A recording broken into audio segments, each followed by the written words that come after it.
Menindaklanjuti laporan dari warga terkait dugaan money politik yang dilakukan oleh oknum caleg pada tanggal 20 Februari lalu di Kecamatan Seberang Ulu 1, Sentra Gakumda Sumsel melakukan pemeriksaan terhadap pelapor. Pemeriksaan ini guna mengklarifikasi atas laporan yang telah dibuat oleh pelapor dari tim Gakumda Sumsel.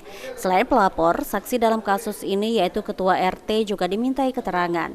Disampaikan oleh kuasa hukum pelapor diharapkan agar Bawaslu Sumsel dapat bersikap objektif dan menindaklanjuti laporan yang dibuat oleh pelapor. Melengkapi bukti-bukti dan memberikan keterangan fakta yang dialami oleh klien kami, agar kiranya Bawaslu bisa bersikap objektif dalam memeriksa dan menindaklanjuti laporan dari klien kami ini.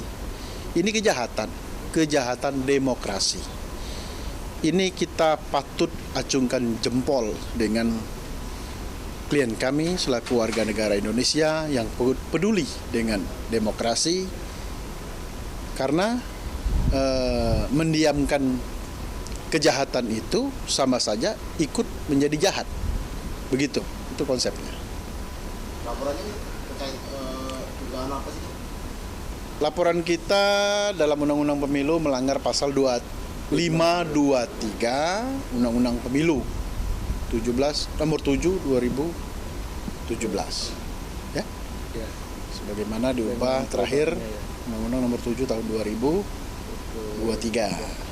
Jadi terkait pidana pemilu ini diatur dalam Undang-Undang Pemilu, sehingga ini kita laporkan ke Badan Pengawas Pemilu Provinsi Sumatera Selatan. Ini wilayah mana? Palembang. Palembang. Iya, di Kelurahan 7 Ulu. Ya. Kalau caleg yang dilaporkan, Kemarin caleg yang kita laporkan ada 3 caleg, bersama-sama dengan ada oknum warga, inisial DD, oknum warga yang membagikan amplopnya,